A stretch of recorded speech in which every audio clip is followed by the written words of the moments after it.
Welcome everyone for this Sunday morning meditation at the Dhammadharini Monastery. You can see that I'm in the outside pavilion here at our monastery with a few friends. Some other friends will be coming by in a little while to offer the meal dana. And we have the chance for those who live locally to have this in-person sharing of meditation, which is so precious. And also so very precious to have people from far away or people who may not be able to travel very easily to be able, through this miracle of the internet, to be able to see one another and to practice together in meditation.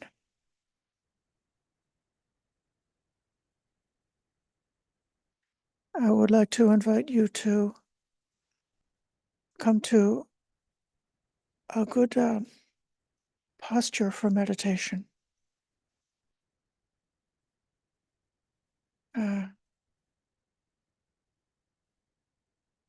Arranging our bodies so that it's possible to breathe.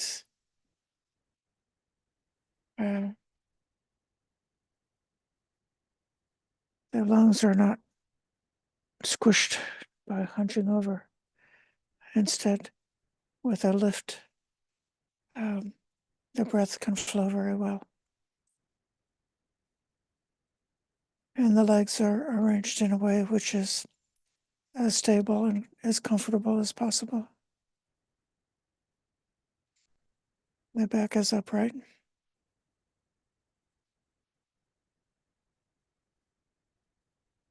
And the hands are resting on the lap.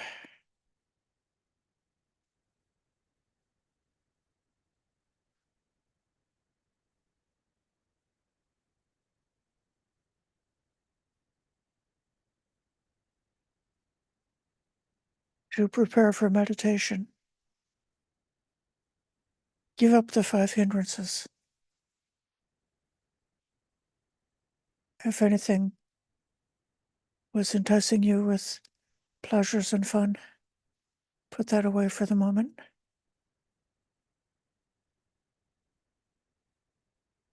If you are enticed by anger and aggravation, also put that aside.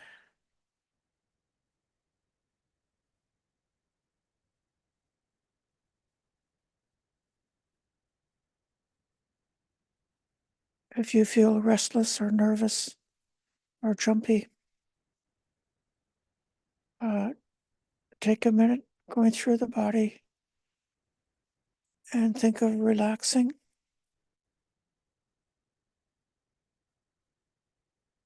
Letting the face to be relaxed. Making the shoulders relaxed.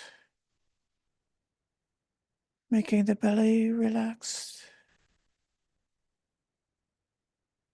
Letting the legs relax. Letting the hands relax.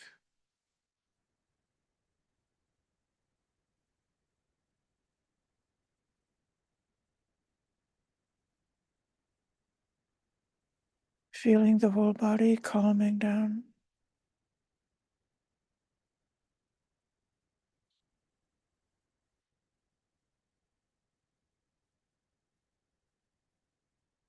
And in the same way, feeling the mind calming down.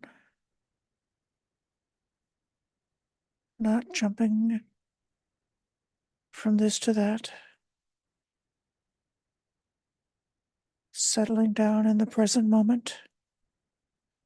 In the here and now. There's nothing to be done, but keep this awareness. It's both calm and watchful.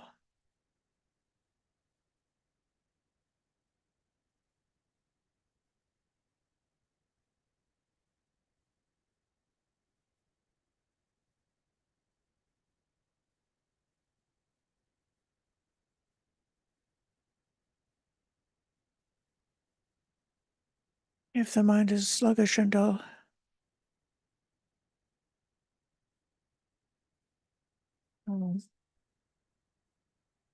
thinking of a gentle energy or taking an interest.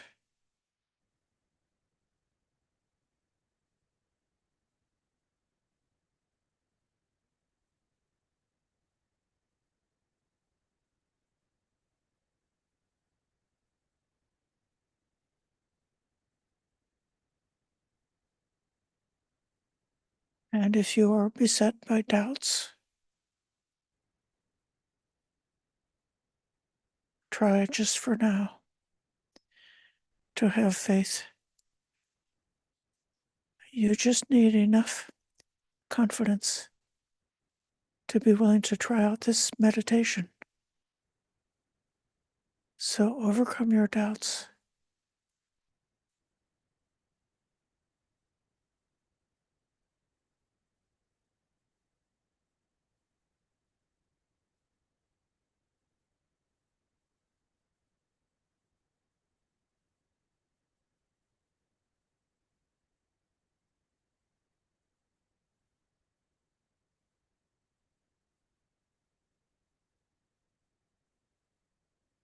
Aware of the sensations in the body.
Bringing up the thought of loving kindness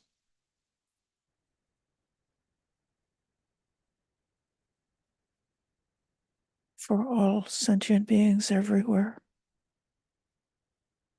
including your own dear self, inside and outside, intending the safety and happiness of all.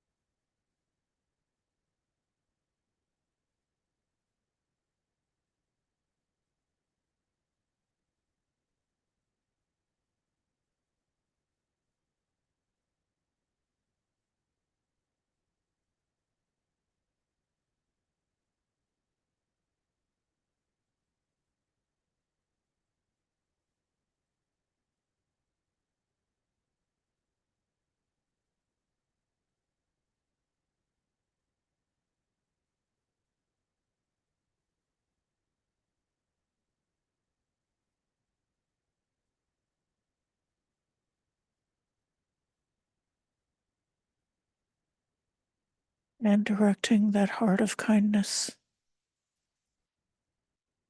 to all beings in front of you, all beings in that direction, as far as the mind can imagine.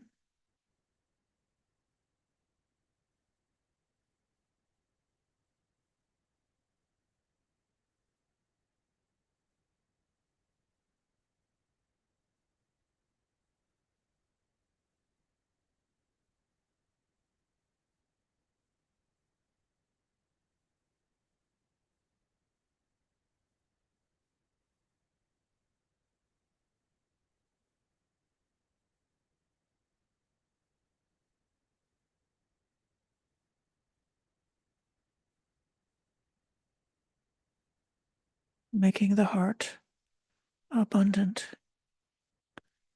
expansive, boundless, free of hatred or ill will.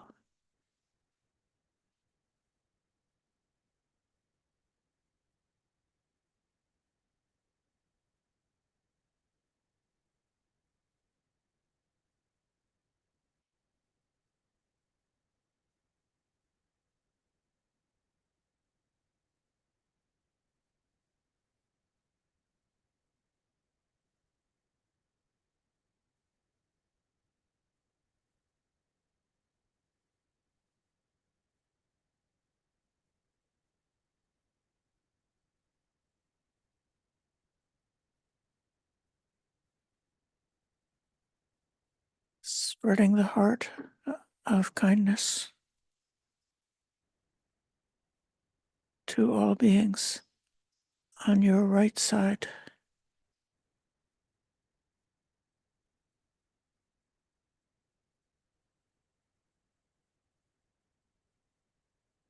abundant, expansive, limitless, free of hatred and ill will.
And spreading the heart full of kindness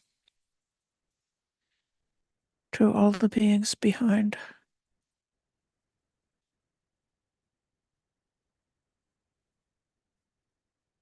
as far as the mind can go.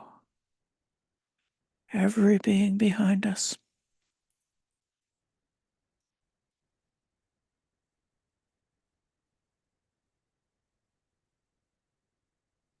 Abundant, expansive, boundless, free of hatred and ill will.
and spreading the heart full of kindness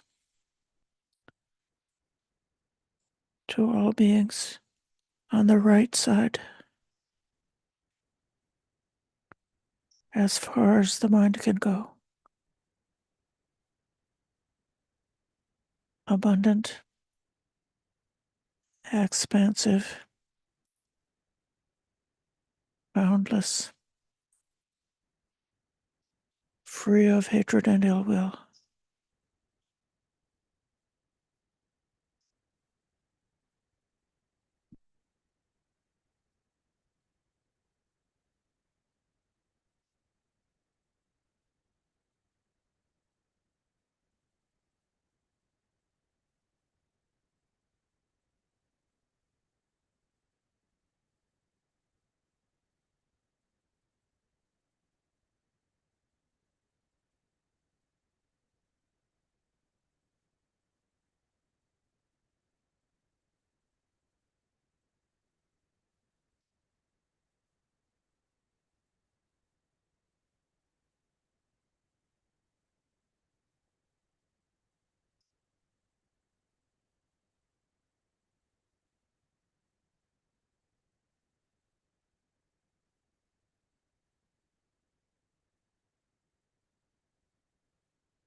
And spreading the heart full of kindness to all the beings above us,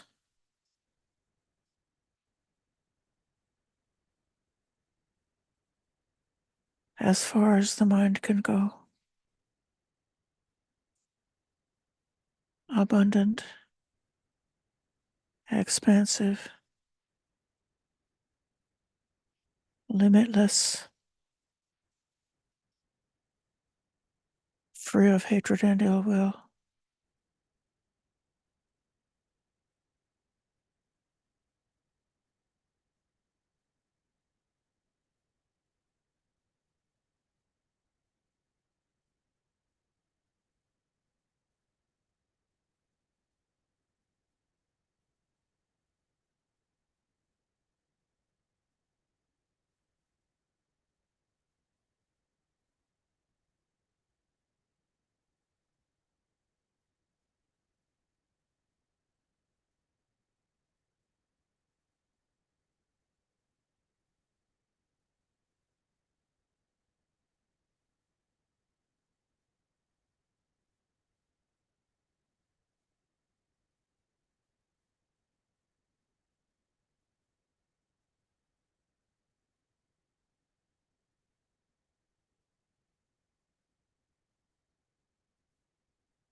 And spreading the heart full of kindness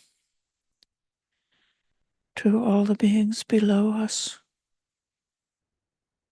as far as the mind can go.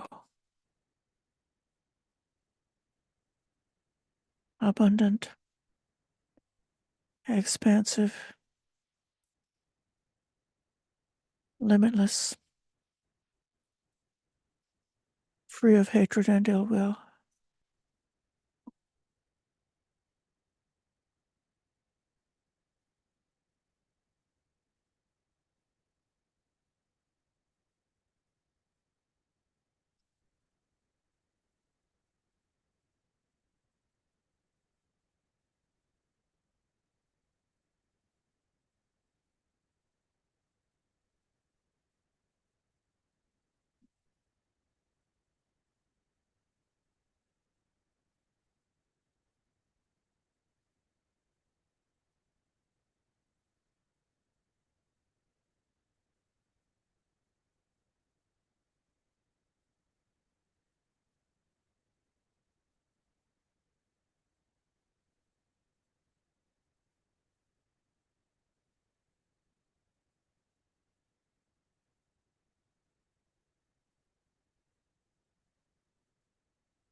and spreading the thought full of kindness everywhere, all around.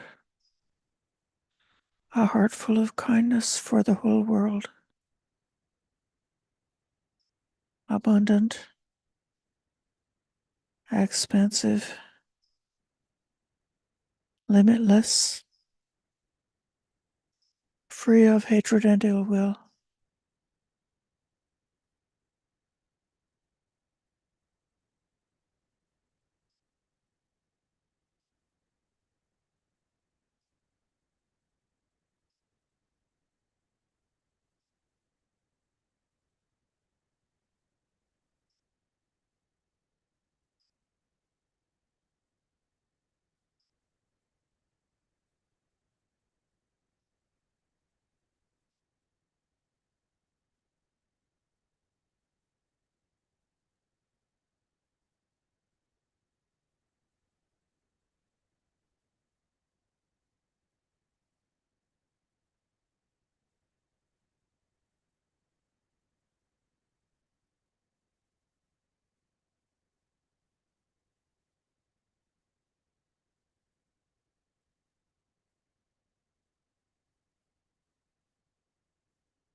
I would welcome any questions about this loving kindness practice.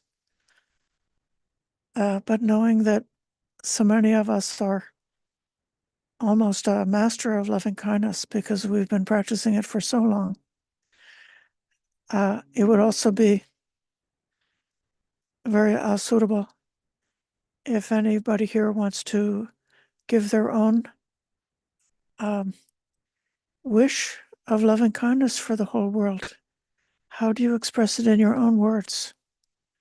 What is your wish? Okay, I see that I'm going to call on Flo and then Diana. I mostly had a question about how I feel like I should be relating to the breath when I'm doing metta. I feel like sometimes I'm trying to ignore it, and other times I'm like using it as a vehicle for the loving kindness. And I don't really know what to do. That's a wonderful question. Uh, I haven't quite seen it described this way in the suttas, but I have seen it described this way elsewhere. It seems like when doing the breath meditation, there's a way that the breath sometimes has a very narrow focus, just at the tip of the nose or just at the um, belly or one small place. And then sometimes it seems like the whole body is pervaded, and you can feel that the breath, that like every molecule in the body is being pervaded and permeated with breath. And that's actually really happening. You could say that the oxygenated blood, coming from the oxygen into the heart, and then uh, it's bringing oxygen to every molecule in the body is coming from the breath, and so the entire body is breathing. And then outside, um, the air element, which is motion, uh, the whole world is in vibration with the air element. And so just as the breath comes and goes, so the wind or the breeze also is coming and going outside. And also all of the other beings are breathing. So they breathe out and you breathe in. So what you give or what you breathe out is sort of what you're giving back to the world, and what you breathe in is what the whole world is giving to you. And so then there's also a kind of an exchange that way, that reflecting internally, like kindness for oneself and then kindness for all beings, is going in and out with the breath. Um, and uh, like with the breath meditation, if you think of breath as an aspect of the air element, uh, which is the movement, the way the breath is moving. So breath is not personal. It's not my breath. It becomes like not individual. It becomes just a universal air element that's just flowing back and forth, flowing into this body and flowing out of this body. And just kind of like in the same way that kindness is sort of like flowing in and flowing out. So that's one way of thinking about it. Um, there's another practice um, that I'm not deeply familiar with, but in the Tibetan practice, there's something called Tonglen, uh, which, as it was explained to me, it's the thought of breathing in whatever is dark, heavy, or painful, like the suffering of the world. So when you breathe in, you accept the suffering of the world. And then in breathing out, you give back light. So breathe in, aware of the what that which is difficult, and there's some kind of internal transformation, and then what you give back is light. That's kind of like a compassion practice, isn't it? In that practice is very challenging to one's normal reaction. Usually, if you are aware of something which is dukkha, you don't want to inhale it. You want to, push it away and block it off. But instead, what this practice is saying is, don't block it off. Let it come in and sort of like flow through you, and then because of mindfulness and kindness, instead of hating what is painful, you have that kindness for what is painful, and then give it back, giving out light. So those are actually three different practices with the breath that's kind of related to loving kindness. Uh, uh,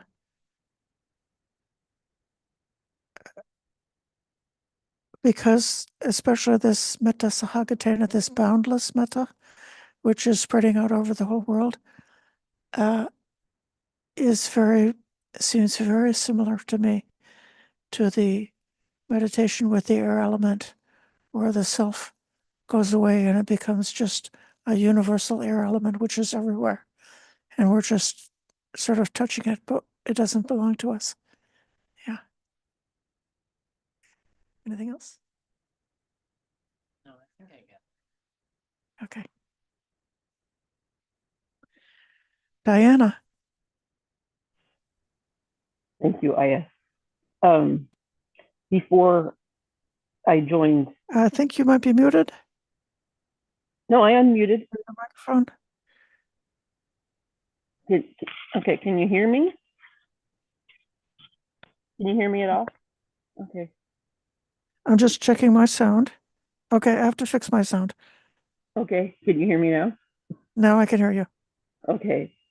Before I joined with you all, I had been, thinking about kindness and of course, with the pandemic and all that stuff, everybody been talking about kindness and being more kind. And I'm part of the theater community, the local theater community here. And one of our friends passed away suddenly. And he was, you'd consider him a gentle giant. He was 6'4". He was a big, big fella. And one of the biggest hearts, and the kindest person you would ever know. And he taught theater to emotionally handicapped, mentally handicapped people. And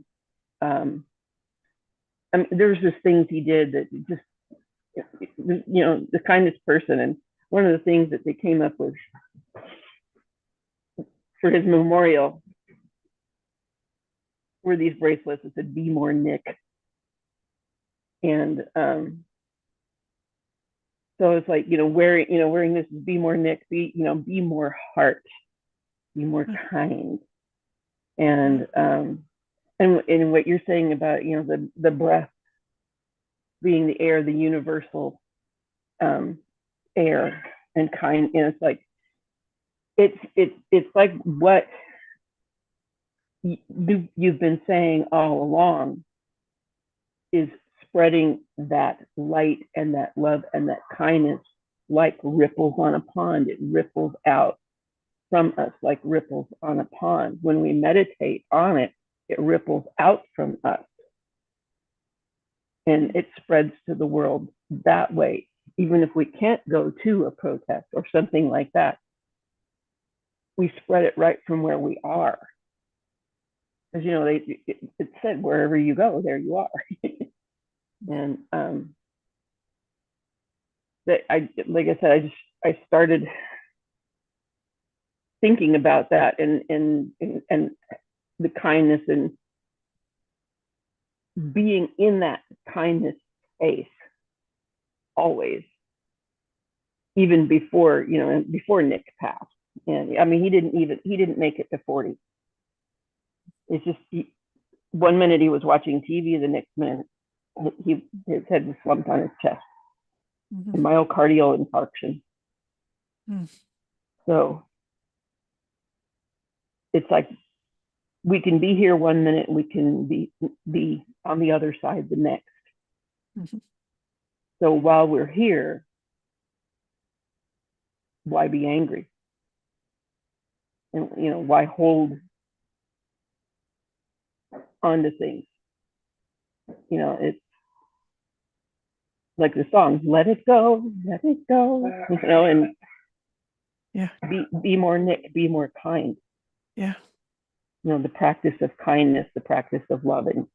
And there was something you said in the beginning, our dear selves.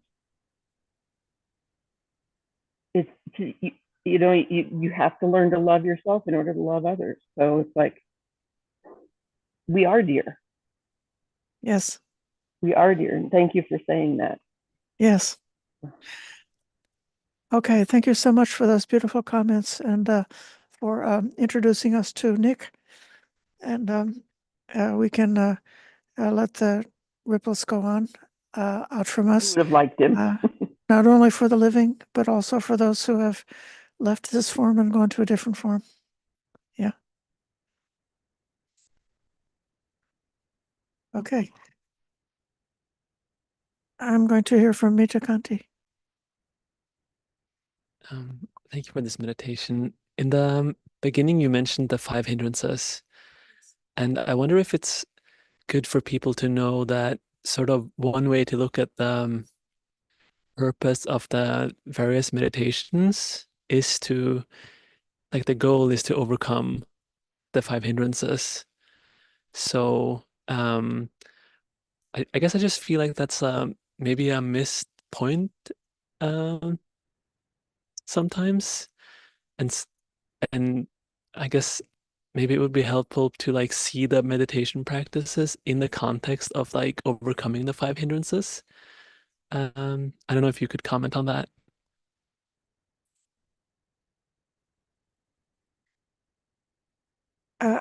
I was actually reading to you from a particular sutta. It's not the one that we're going to study this week, but we might study it next week, which is called the Mettā Sahagata Sutta.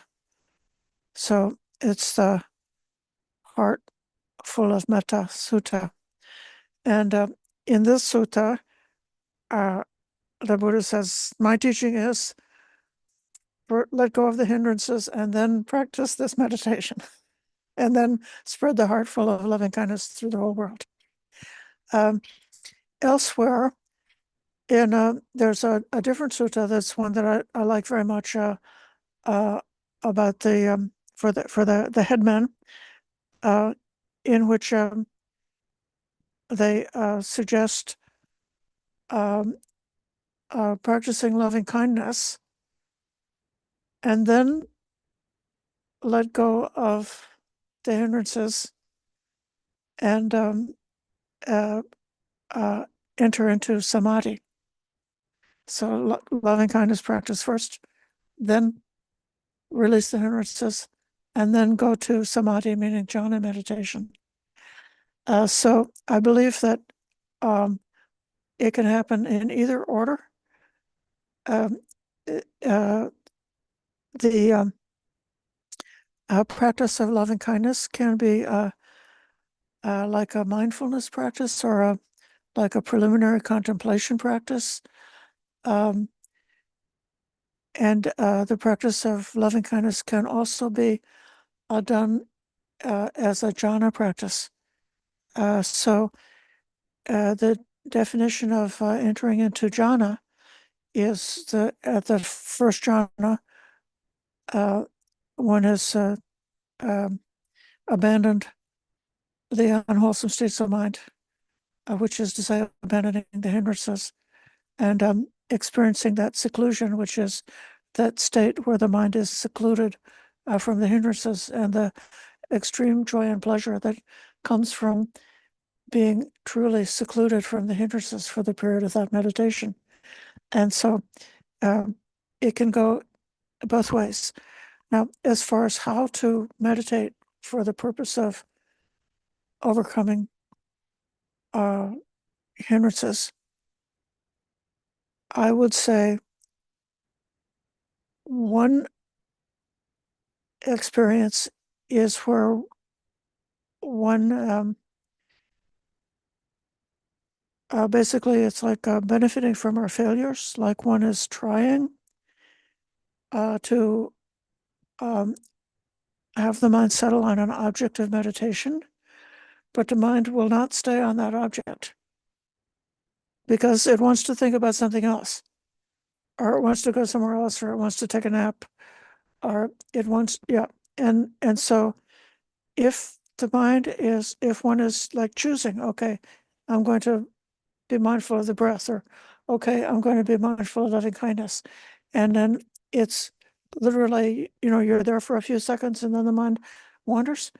That's the activity of the hindrances. And so then that's the opportunity for investigation, watching this compassionate, interested, it's got kindness in it, in the sense that, like the way if you have a puppy or a child, and you want to take care of your puppy or you want to take care of your child, you got to look and see what they're up to, and then and you also have this caring and kind attitude to help them to develop. So uh, uh, the hindrances are part of dukkha. Dukkha is part of the first noble truth. The first noble truth should be fully understood.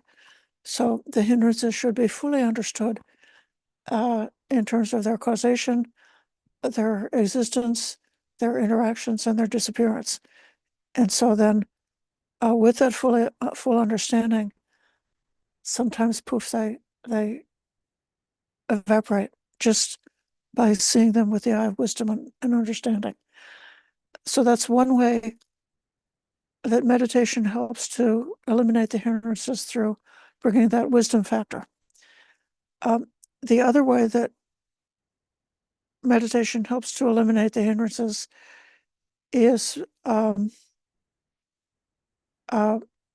merely by substitution. That if you substitute if the mind is habitually like grinding away with aversion, or grinding away with desire, or grinding away with restlessness, then the mind can become very strongly habituated to some habitual way of thinking. And the best example I know of this was I used to have a dear friend back home in Washington, D.C. I knew her for 25 years. She was a homeless bag lady who had, she actually had property, but she lived as a homeless person because of her mental illness.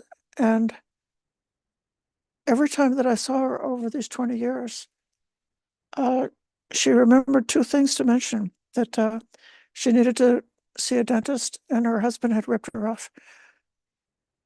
And so for 20 years, she was holding on to those two bad thoughts and never get able to get rid of those two unpleasant thoughts for a 20-year period of time. It's a profound illness.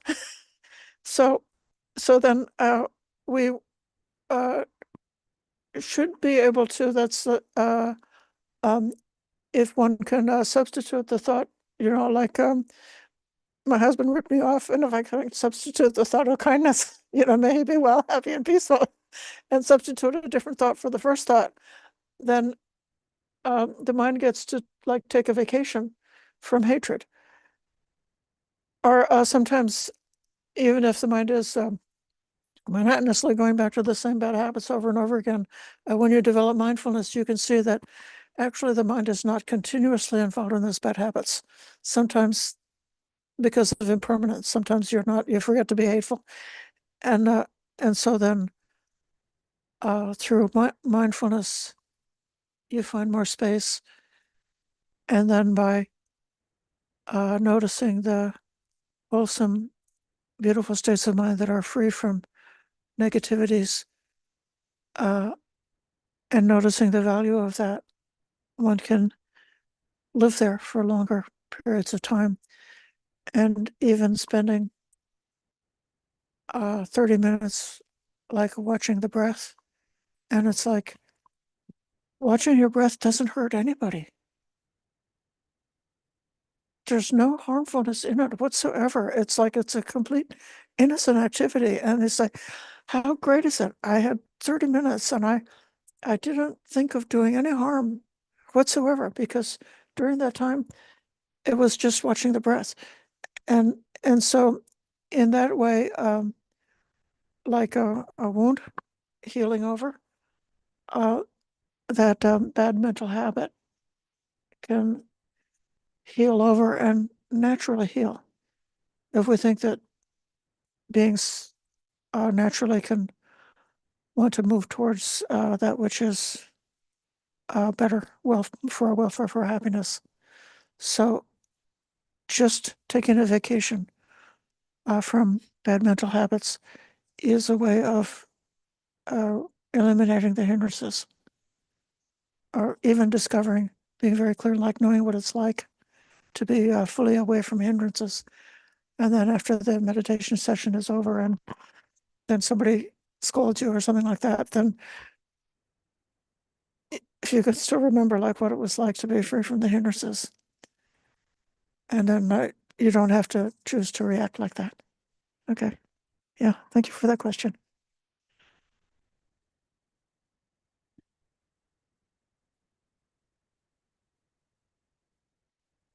We come up to 2:00. I hope that everybody is okay. Was there anybody that needed to say something that didn't have a chance? Okay, so let's pay respect to the Triple Gem.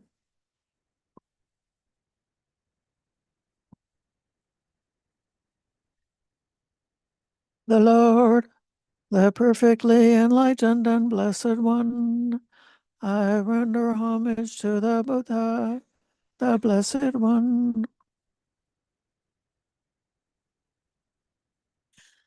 The teachings so completely explained by him, I bow to the Dhamma. The Blessed One's disciples who have practiced well, I bow to the Sangha.